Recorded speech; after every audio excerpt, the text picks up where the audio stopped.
DBC নিউজের নিয়মিত আয়োজন সংবাদ সম্প্রসারণে সবাইকে স্বাগত জানাচ্ছি। আমি ইশরাত জাহান। দিনের বাছাই করা সংবাদ এবং এর পর্যালোচনা নিয়ে সংবাদ সম্প্রসারণে আজ অতিথি হিসেবে অনলাইনে যুক্ত হয়েছেন ইকোনমিক টাইমসের সম্পাদক শওকত মাহমুদ এবং যুক্তরাজ্যে বসবাসরত বাংলাদেশের সিনিয়র সাংবাদিক সৈয়দ বদরুল হাসান। স্বাগত আপনাদের সংবাদ সম্প্রসারণে। আজ আমরা শুরুতেই আলোচনা করতে চাই 3 কলেজের শিক্ষার্থীদের যে সংঘর্ষ হয়েছে সেটা নিয়ে। রণক্ষেত্র ছিল একেবারে ডেমরা যাত্রাবাড়ি এলাকা, ব্যাপক ভাঙচুর লুটপাট হয়েছে, অনেকে আহত হয়েছেন। শওকত মাহমুদ, আপনার কাছে যেতে চাই শুরুতেই। আপনার কাছে এই ব্যাপারটা নিয়ে জানতে চাই, পুলিশ এখানে বলেছে যে এইখানে যে ছাত্রবেশে হামলা হয়েছে সেটা পরিকল্পিত। আপনার মন্তব্য জানতে চাই। দেখুন, গতকাল যে ঘটনাটি ঘটেছে ন্যাশনাল লাইফ হসপিটালে, সেটাকে কেন্দ্র করে কবি নজরুল সোহরাওয়ার্দী কলেজের ছাত্ররা রবিবারে রবিবার সেটা হামলা করতে গেছে, এরকম একটা খবরটা এসছে।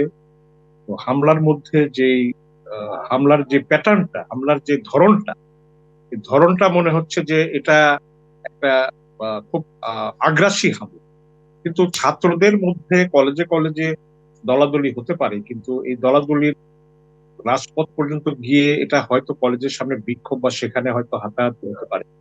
কিন্তু কলেজের ভিতরে ঢুকে কম্পিউটার মানে নিয়ে যাওয়া, তারপরে ফ্যান গুলোকে তছনছ করে দেওয়া, ভাঙচুর, এটার কারণ লুটপাট করা, এটার কারণেই পুলিশ বলছে যে এই হামলার পেছনে আরো কিছু ইন্ধন থাকতে পারে। এটা থাকা স্বাভাবিক, কারণ ঢাকা শহরের বিভিন্ন রাজপথে যে আমরা অসন্তোষগুলো দেখছি, এই কোনটি যৌক্তিক, আবার কোনটি আমার মনে হয় যে যৌক্তিকতার সীমা সারিয়ে অযৌক্তিকতার মধ্যেও চলে যায়, এবং এর পেছনে রাজনৈতিক উস্কানি আছে কিনা এটা বলতে পারবো না, এটা পুলিশই বলতে পারবে। তবে একই সময়ে ঢাকা শহরে আজকে ওই লাখ টাকা ঋণ দেওয়ার নামে বিভিন্ন স্থানে সমাবেশের চেষ্টা, ঢাকার বাইরে থেকে মানুষ আসছে, এগুলো তো মনে হতে পারে যে একটা রাজনৈতিক উস্কানি আছে। এবং সবগুলো মিলিয়ে যদি চিন্তা করি তাহলে ডেফিনেটলি পুলিশের এই বক্তব্যটা, এটা আমি মনে করি যে গ্রহণযোগ্য বক্তব্য। আর একটা কথা সত্য, এই অন্তর্বর্তী সরকার তো একটা ভদ্র সরকার, মানে কাউকে লাঠিপেটা করতে চায় না, কাউকে গ্রেপ্তার করতে চায় না। রাজপথে অসন্তোষ, এই যে শিক্ষার্থীদের বিক্ষোভ, এগুলোতে দেখা যায় যে পুলিশ আসলে বস্তুত ভূমিকা নিতে তারা খুব সচেষ্ট থাকে বা খুব সতর্ক অবস্থানে থাকে, কিন্তু মারমুখী অবস্থায় যায় না। এটার কারণে হচ্ছে কি, সাধারণ মানুষ সাফার করে, যান চলাচল বন্ধ হয়ে যায়, পুরো ঢাকা শহরই অবরুদ্ধ হয়ে পড়ে। আমরা আশা করব যে সরকার ভদ্র, সরকার কিছু করতে চায় না, কিন্তু তারপরেও মানুষের একটা দাবি থাকবে আইন শৃঙ্খলা রক্ষাকারী বাহিনীরা যেন কিছুটা সীমিত পর্যায়ে হলে হস্তক্ষেপ করে এই যারা দলাদলি বা হানাহানিতে লিপ্ত থাকে তাদেরকে সরিয়ে দেওয়া। আর যাদের মধ্যে অস্ত্র বা এমন হামলার এরকম প্যাটার্ন যদি হয়, আপনার একটা সহিংসতা পর্যায়ে পড়ে যায়, তাহলে সেই জায়গায় তো হস্তক্ষেপ করতেই হতে পারে। সেটা আমাদের আবেদন যে ঢাকা শহর আমরা যদি ক্রমান্বয়ে মানে রাজপথের অস্থিরতায় গোটা শহর আক্রান্ত হয়ে যাচ্ছে, ছাত্ররা কেউ কাউকে মানছে না, এবং সবাই এটা ধরেই নিয়েছে যে আমরা যাই করি না কেন পুলিশ আমাদের সামনে এসে দাঁড়াবে না বা কিছু করবে না।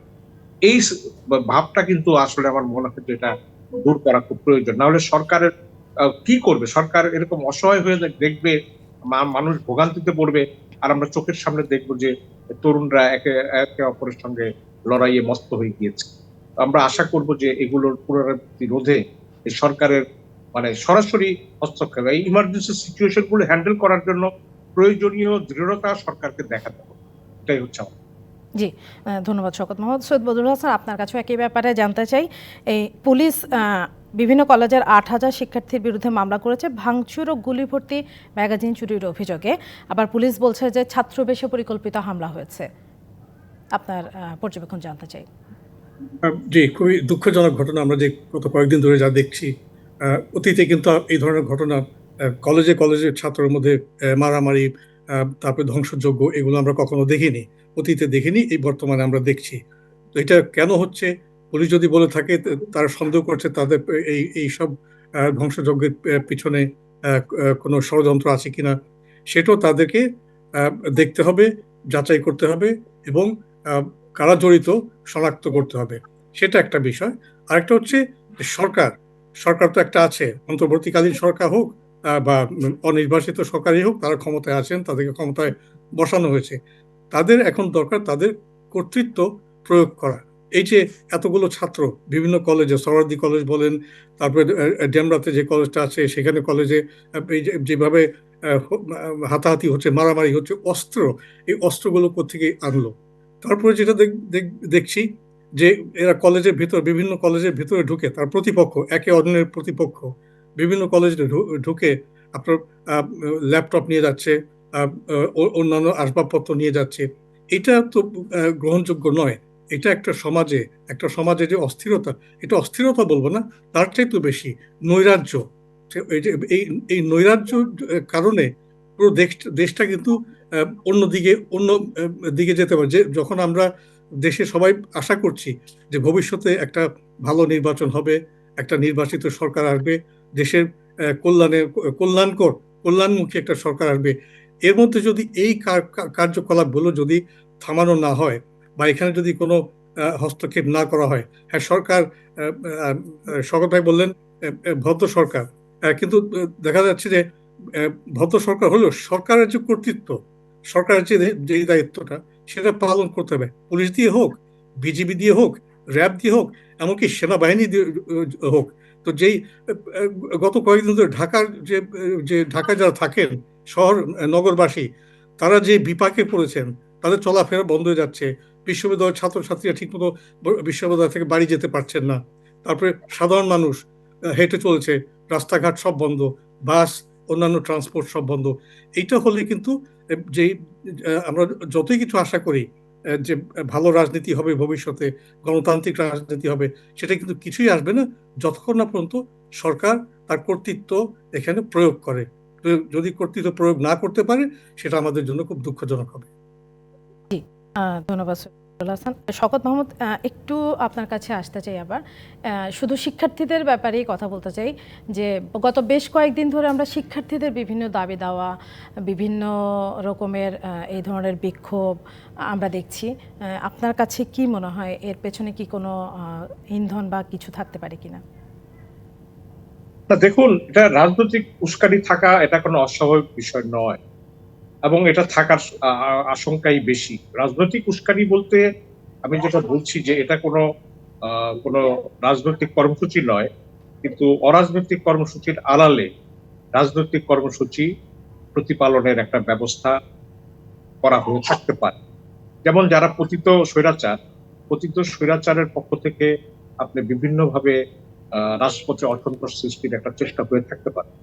আপনি দেখছেন যে ঢাকা শহরে যেমন বিভিন্ন স্থানে অবরোধ হয়েছে, একইভাবে ঢাকার আশেপাশেও চন্দ্রাতে ওরকম গার্মেন্টস এর শ্রমিকরা আবার রাস্তায় নেমেছে, এবং প্রতিদিন রাস্তায় নামা একটা ফ্যাশন হয়ে দাঁড়িয়েছে। এবং প্রতিদিন রাস্তায় নামার পেছনে হয়তো বেতনের না পাওয়ার কারণ থাকতে পারে, কিন্তু এই লাগাতার যে এই রাজপথ অবরোধ করা, এগুলোতে মনে হতে পারে যে এটা একটা অস্থিরতা সৃষ্টির একটা অপচেষ্টা আছে।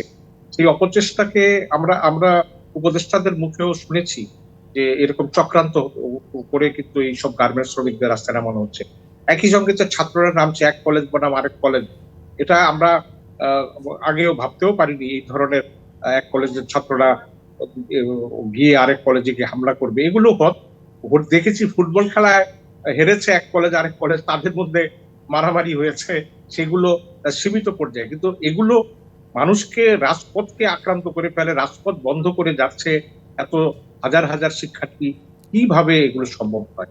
সেই কারণে এটা মনে হওয়া অস্বাভাবিক নয়। কারণ যারা পতিত স্বৈরাচার আওয়ামী লীগ মূলত মাঠে নেই, তাদের লোকবল পালিয়ে গেছে, এবং বিভিন্ন ভাবে দেশে অস্থিতিশীলতা তৈরির একটা চক্রান্ত থাকতে পারে, এটা কোনো অস্বাভাবিক বিষয় না। তো সেই চক্রান্ত মোকাবিলার জন্য যে ধরনের স্টেমিনা সরকারের প্রয়োজন, আমরা সেটা দেখতে চাই। কারণ সরকার ভদ্র, ঠিক আছে, ভদ্র হলেই তো হবে না। ভদ্রলোকেরও তো গায়ে যখন আগুন এসে পড়ে তখন তো সেও তো আগুন নেভানোর চেষ্টা করে। তো জি, ধন্যবাদ শওকত মাহমুদ। সৈয়দ বজরুল হাসান, একটু ছোট্ট করে যদি আপনার কাছে শুনি যে গতকালকেও আমরা যতদূর জেনেছি যে ৮টা বিভিন্ন জায়গায় বিভিন্ন রকমের এই ধরনের প্রতিবাদ, বিক্ষোভ, বিভিন্ন ইভেন্ট ছিল। আজকেও ছিল, আজকে কয়টা সেটা গোনা হয়ে ওঠেনি। তো আপনার কাছে কি মনে হয় যে এগুলো আর কতদিন চলবে?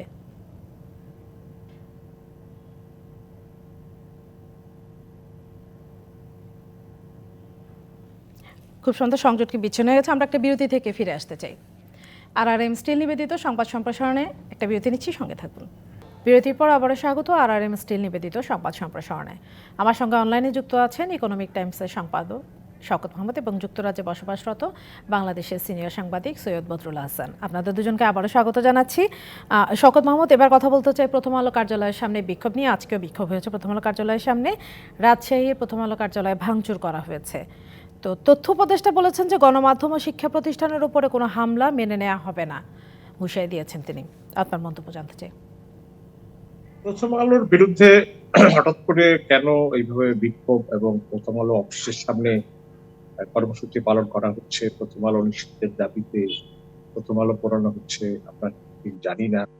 এবং বলা হচ্ছে প্রথম আলো অভিযোগ করা হচ্ছে যে প্রথম আলো অভিযোগ করা হচ্ছে গণ অভ্যুত্থানের চেতনার বিরোধী। আমি তো যতটুকু জানি প্রথম আলো গণ অভ্যুত্থানকে সমর্থন করেছে এবং সমর্থনের ক্ষেত্রে পত্রিকাগুলোর মধ্যে প্রথম আলোর কাভারেজ ছিল সবচেয়ে বেশি ইতিবাচক। এবং এই সরকারের মধ্যে যারা উপদেষ্টা হয়েছেন তাদের অধিকাংশই প্রথম আলোর কলাম লেখক অথবা প্রথম আলোর সঙ্গে জড়িত, এই অর্থে যে তাদের বক্তব্য প্রথম আলোতে ঘন ঘন ছাপা হয়। তো এখন এই যে বিক্ষোভটা হচ্ছে, এই বিক্ষোভটা প্রথম আলোর বিরুদ্ধে একটা পুরনো অভিযোগ আছে। তারা ধর্ম নিয়ে তাদের মধ্যে অন্যরকম দৃষ্টিভঙ্গি, এটা নিয়ে অভিযোগ থাকতে পারে। তবে আমি এটা সমর্থন করি না যে পত্রিকা নিষিদ্ধ করতে হবে তার মতের জন্য, এবং এটার জন্য যে দেশব্যাপী বিক্ষোভ ভাঙচুর, এটা আমি মনে করি যে এটা কোনোভাবেই এটা সমর্থনযোগ্য নয়। কারণ কোনো পত্রিকার মতামতের আপনার পছন্দ না হলে আপনি সেই বিপরীত মতামত দিয়ে আপনি পত্রিকা বের করুন বা আপনি কথা বলুন, কিন্তু কোনো পত্রিকাকে বন্ধ করে দিতে হবে, এটা আমি মনে করি যে এটা গণতান্ত্রিক দাবি নয়।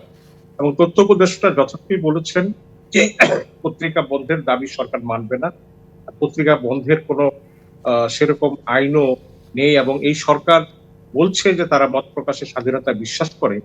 যদিও সংবাদ সংগ্রহের স্বাধীনতার ক্ষেত্রে কিছু কিছু প্রশ্ন জন্ম নিয়েছে, যে ঢালাও ভাবে যে অ্যাক্রিডিটেশন কার্ড বাতিল করা হচ্ছে, এগুলো নিয়ে প্রশ্ন আছে। ঢালাও ভাবে আমি কথাটা বলছি, কারো কারো বিরুদ্ধে সুনির্দিষ্ট অভিযোগ থাকতে পারে, সেটা আবার তথ্য মন্ত্রণালয় একটা তদন্ত কমিটি করে খতিয়ে দেখছে। তো সেই তদন্ত শেষ হওয়ার আগেই ব্যবস্থা নেওয়া হচ্ছে। তারপর আমি বলবো মত প্রকাশের স্বাধীনতার ক্ষেত্রে এই সরকারের যে অবস্থান, এটা অত্যন্ত আমি মনে করি যে একটা প্রশংসনীয় অবস্থান।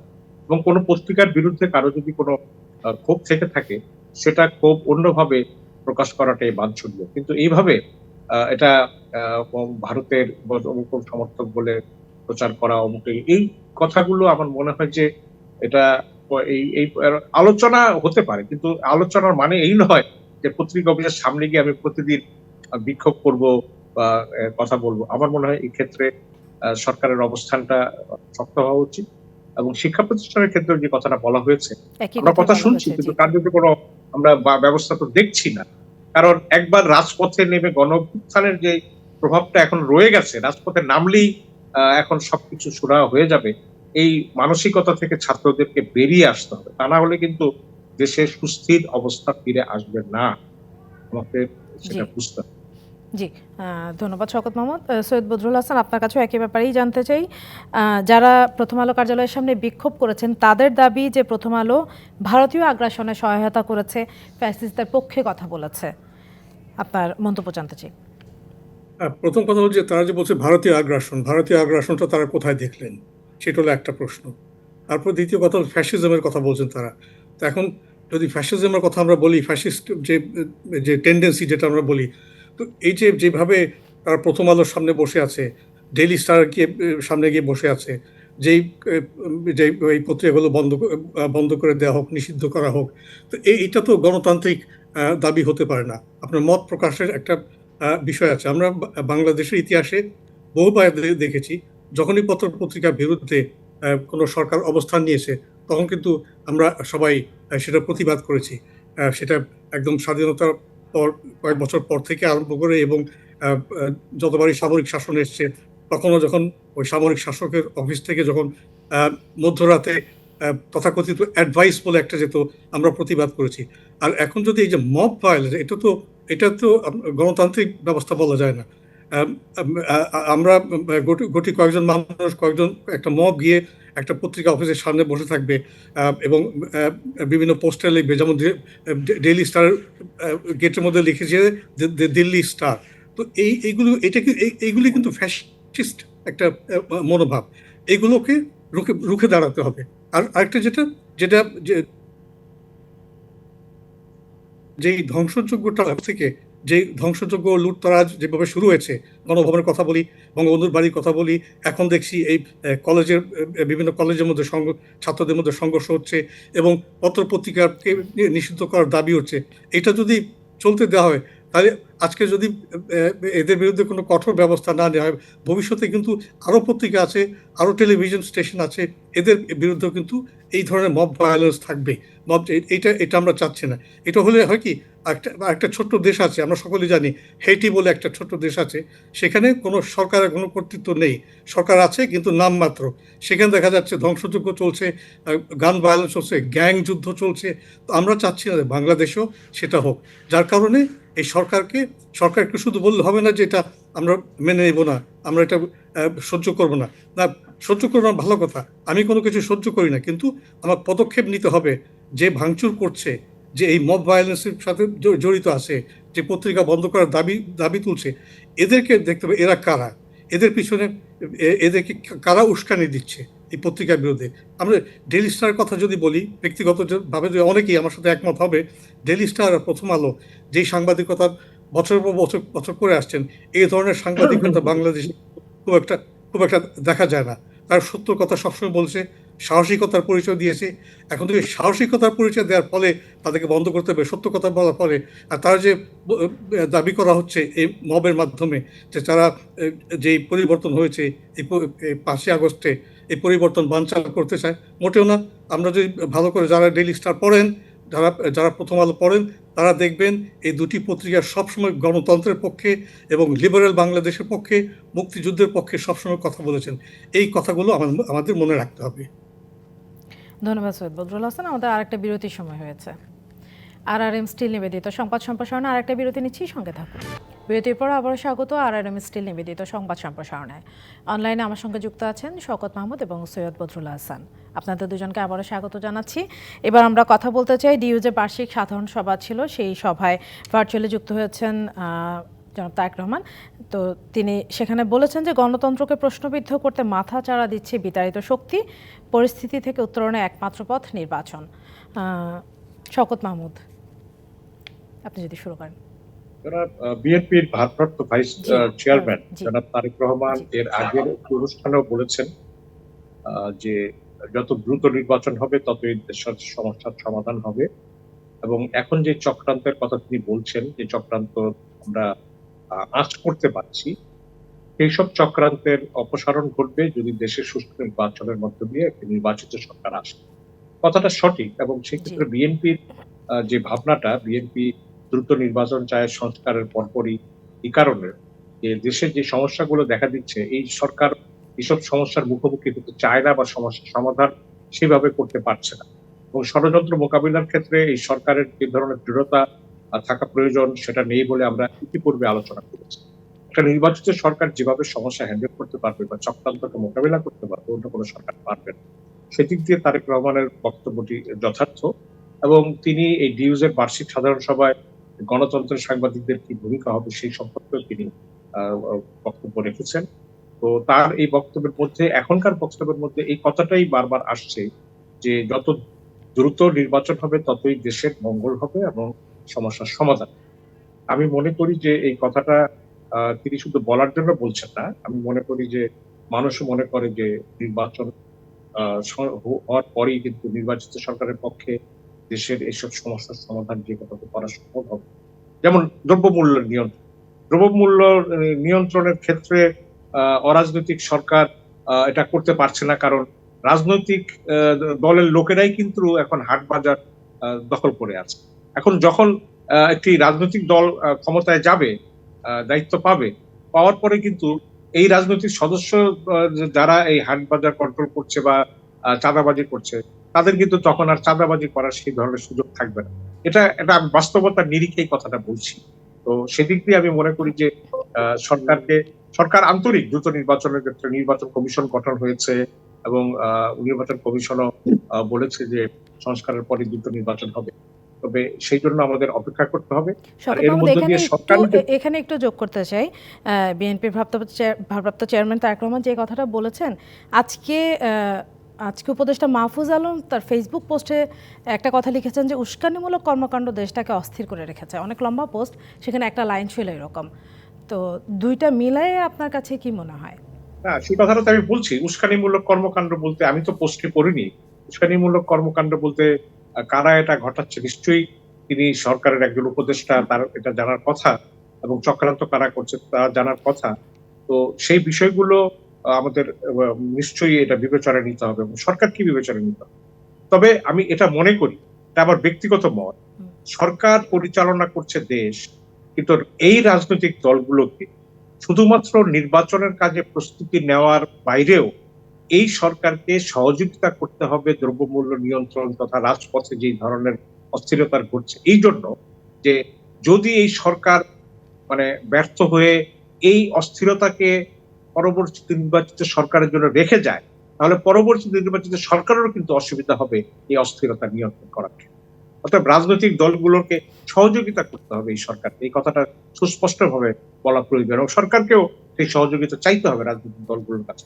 শুধু কোভিড হলে, মহামারী হলে তো এখন তো জিনিসপত্রের দাম যেভাবে গেছে, মানুষ যেভাবে আক্রান্ত হয়েছে, এটাও তো মানুষ ইতিপূর্বে এত মানে দুর্ভোগের মধ্যে পড়েনি। তাহলে রাজনৈতিক দলগুলোর কাজ হচ্ছে শুধু নির্বাচনের কথা বলা বা সরকারের কাছে দাবি জানানো, কিন্তু জনগণের এই দুর্ভোগ নিয়ে লাঘবের জন্য তাদেরকেও তো ভূমিকা রাখতে হবে। এটাও কিন্তু মানুষের একটা দাবি। জি, ধন্যবাদ শওকত মাহমুদ। আপনার কথা ধরেই আমি সৈয়দ বদরুল হাসান আপনার কাছে জানতে চাই, জনাব তারেক রহমান আরেকটা কথা বলেছেন যে পরাজিত ফ্যাসিস্ট শক্তির ষড়যন্ত্র সম্পর্কে সতর্ক থাকতে হবে। এই ক্ষেত্রেই রাজনৈতিক যে দলগুলো আছে তারা কি ধরনের ভূমিকা রাখতে পারে? কারণ তথাকথিত ফ্যাসিস্ট সরকার বারবার বলে আসছেন সবাই, আওয়ামী লীগ সরকারকে বলে আসছেন এবং চক্রান্তের কথা বলে আসছেন। সেটা না হয় তাদের রাজনৈতিক মতাদর্শ থেকে তারা কথাটা বলছেন, কিন্তু আমি যেটা বলবো যে এইসব চক্রান্তের কথা যদি বলা হয় বা দেশে যে অরাজকতার সৃষ্টি হয়েছে, এগুলো বন্ধ করতে রাজনৈতিক দলগুলোর সাথে কথা বলতে হবে এবং কথা বলতে হবে যারা এখন আপনার এই সামনে আছেন, যাদেরকে আমরা দেখতে পাচ্ছি বিভিন্ন রাজনৈতিক দল, তাদের সাথে তো কথা বলতেই হবে এবং যারা বিগত সরকার পরিচালনা করেছেন আওয়ামী লীগ, তাদের সাথেও তাদের কথা বলতে হবে। এখন কেউ যদি ভেবে থাকেন যে দেশে পরিবর্তন আসবেন এবং দেশে একটা গণতান্ত্রিক ব্যবস্থা আসবেন, কিন্তু দেশের বৃহত্তম দল আওয়ামী লীগকে বাদ দিয়ে কিছু করা হবে, সেটা কিন্তু সম্ভব না। তো এই জন্য তারেক রহমান যেটা বলছেন, গণতন্ত্রের কথা বলছেন, আমরা অবশ্যই সাধুবাদ জানাই, গণতন্ত্রে আমরা সবাই বিশ্বাস করি, কিন্তু যে বারবার যদি বলা হয় যে বিগত সরকারকে ফ্যাসিস্ট সরকার বলা হয়, কিন্তু এর পরবর্তীতে 5ই আগস্টের পরে আমরা যে ফ্যাসিস্ট টেন্ডেন্সিগুলো দেখে আসছি এখন, সেগুলোকেও দেখতে হবে, সেগুলোকেও সামাল দিতে হবে। এবং যে সরকার আছে, শওকত মাহমুদ ভাই যেটা বললেন যে অনির্বাচিত সরকার আছেন, অন্তর্বর্তীকালীন সরকার আছেন, তারা যদি এই পরিস্থিতির সামাল না দিতে পারেন, দ্রব্যমূল্যের কথা তিনি বলেছেন, আমি ওনার সাথে একমত, এবং দেশের অভ্যন্তরীণ নিরাপত্তার ব্যাপারেও, মানুষের যানবাহন রক্ষার ব্যাপারেও, তারপরে যে বাড়িঘর পুড়িয়ে দেওয়া, মুক্তিযুদ্ধের স্থাপনা ধ্বংস করে দেওয়া, এইগুলোর উপর সরকারের কর্তৃত্ব আনতে হবে এবং এগুলো বন্ধ করতে হবে। যদি তারা বন্ধ না করতে পারেন, পরে দেখা যাবে যে নির্বাচনের ব্যাপারটা, আমরা যে নির্বাচনের কথা ভাবছি, হয়তো দেখা যাবে নির্বাচনের কথা বলতে বলতে নির্বাচন আমরা পেলামই না। তো সেটা তো হচ্ছে না। এরা সংস্কার করবে, প্রস্তাব করবে, ভালো কথা, কিন্তু নির্বাচনের দিকে যেতে হলে যে নির্বাচনের আগে এই সমস্যাগুলো সমাধান করতে হলে প্রত্যেক রাজনৈতিক দলের সাথে কথা বলতে হবে, প্রত্যেকটি, কোনো দলকে বাদ দেওয়া যাবে না। যে বিগত সরকারের যে আওয়ামী লীগ ছিল তাকেও বাদ দেওয়া যাবে না, কিন্তু আওয়ামী লীগ এখনো কিন্তু একটা বিরাট একটা শক্তি, কমপক্ষে 40% মানুষ এখনো আওয়ামী লীগের পক্ষে ভোট দেয়। তো সেগুলো আমাদের রাখতে হবে এবং আমরা চাইবো, সবাই মিলে চাইবো যে গণতান্ত্রিক ব্যবস্থা আনতে হলে এইসব ভাষা, বক্তব্য, চক্রান্ত, ফ্যাসিবাদী সরকার, এইগুলো বাদ দিয়ে অ্যাকোমোডেটিং একটা একটা অ্যাটমসফিয়ার তৈরি করতে হবে। জি, ধন্যবাদ সৈয়দ বদরুল হাসান। শওকত মাহমুদ, আপনার কাছে আরেকটু জানতে চাই আমি যে এই এই এখন এই সময়টাতে যে বিভিন্ন ধরনের বিশৃঙ্খলা হচ্ছে, আমরা এতক্ষণ যে ব্যাপারগুলো নিয়ে কথা বললাম, এগুলোর জন্য কাজ করতে রাজনৈতিক দলগুলো তাদের তৃণমূলের যে সংগঠনটা আছে, তৃণমূলের যে লোকজন আছে তাদেরকে কাজে লাগাতে পারে কিনা, বা তাদের যে ছাত্র সংগঠনগুলো আছে সেগুলোকে কাজে লাগাতে পারে কিনা? অবশ্যই কাজে লাগাতে পারে, কিন্তু সেই ক্ষেত্রে সরকারকে উদ্যোগী ভূমিকা নিতে হবে। বর্তমান যে সরকার আছেন সেই সরকারকে রাজনৈতিক দলগুলোর কাছে সহায়তা চাইতে হবে। শুধুমাত্র প্রশাসনিক ব্যবস্থা দিয়ে কিন্তু এই দমন সম্ভব হবে না। আর প্রশাসনেও এখন সব নতুন মুখ আসছে, মনে করেন যে ডিসি, এসপি বা ইয়েতে মন্ত্রণালয়গুলোতে তারাও তাদের মধ্যে এক ধরনের দ্বিধাগ্রস্ততা কাজ করে, এবং এদের মধ্যে অধিকাংশই হচ্ছে কোনো না কোনো দলের মনোনীত বা সুপারিশকৃত। বিএনপির সুপারিশকৃত আছে, জামাত ইসলামের সুপারিশকৃত আছে, সব তাদের লোকজন, এর বাইরেও লোক আছে। কিন্তু কথা হচ্ছে, যদি এই রাজনৈতিক দলগুলো একটা উদ্যোগ নেয় যে আমরা আমাদের এই অঞ্চলে এই সমস্যাগুলোর আমরা সমাধান করব, আমাদের হাট বাজারে চাঁদাবাজি যেগুলো হচ্ছে, যে কারণে জিনিসপত্রের দাম বাড়ছে, এগুলো আমরা বন্ধ করব, এবং সরকার তাদের সহায়তা নিয়েই কিন্তু এটা করতে পারে, তাহলে কিন্তু প্রশাসনও একই সঙ্গে কিন্তু পদক্ষেপ নেওয়ার ক্ষেত্রে উৎসাহী হবে, যদি রাজনৈতিক দলগুলোর সহযোগিতা থাকে। কারণ সরকার একা পারছে না। তো সেই জায়গায় আমি মনে করি যে শুধুমাত্র করোনার সময় বা কোভিডের সময় আমরা মহল্লায় মহল্লায় কমিটি করলাম, ওয়ার্ডে ওয়ার্ডে কমিটি করলাম, তাতে হবে। সরকার যেহেতু বলছে যে মিথ্যা মামলা দেওয়া হয়েছে, যারা দিয়েছে তাদের বিরুদ্ধে ব্যবস্থা নেওয়া হবে, এই জন্য প্রতি জেলায় জেলায় কমিটি করবে বলেছে। তো এই কমিটি যদি জেলায় জেলায় করতে পারেন, তাহলে দ্রব্যমূল্য নিয়ন্ত্রণের ক্ষেত্রে কমিটি এই সময়ে যে রাজনৈতিক দলগুলো নিয়ে করতে, জি, এটা সরকারকে উদ্যোগ নিতে হবে। জি, অসংখ্য ধন্যবাদ। এই ছিল RRM স্টিল নিবেদিত সংবাদ সম্প্রসারণে। ডিবিসির সঙ্গে থাকুন।